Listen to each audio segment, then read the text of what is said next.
Ko e ke te rōpū kaitiaki ngā here o tāne ki tōna tau te kau. He wā tēnei hei tā ngā kai hautu i taua rōpū, e toko ake ai rātou ki te whakanui i ngā mahi mīharo i roto i te tekau tau nei. I te hui wao nui a tāne mō ngā rā keimua i te whare wānanga o Kirikiriroa, a Hinerangi Goodman e kōrero ana ki etahi o te rōpū nei. He whakatō i ngā tamariki o te waonui a tāne hei oranga pono mō ngā rā kei te tū. Te kaupapa kei te kōkirihia ki tēnei huihuinga o ngā kārangaranga o te motu. Ko te hokinga mai o ngā rākau Māori ki te whenua.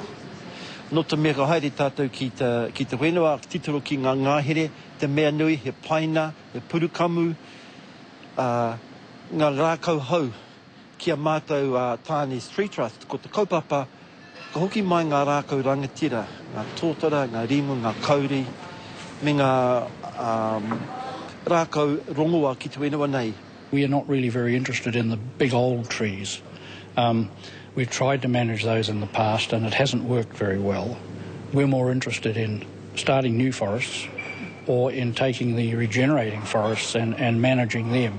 I roto o ngā mahi rangahau a te rōpū kaitiaki, he maha tonu ngā take kia whaiwhai hia ake e pakaria ke ai.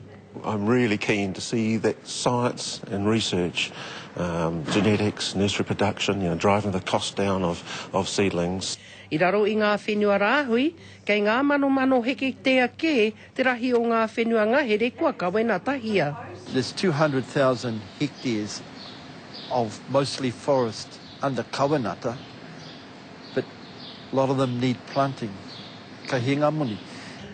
Ko te wawata nui anō hoki a ngā kaitiaki o te ngahere a tāne, tai noa ki te taurua mano urua te kau. Arā kia tini mahātuke ngā iwi huri noa i te motu nei, kia kaha ki te ako, ka te whakatipu anō hoki i ngā rākau o te wao nui a tāne. Te mea pai mō ngā carbon emission mō ngā rākau Māori. You plant a pine tree, chop it down. Ngā rākau Māori, i tū mai. He toru ngā rā e wānanga hia na ngā take nei, a ngā rā kei te tū e ki te ai o nā hua. Ko Hinerangi Goodman, mō te Karere.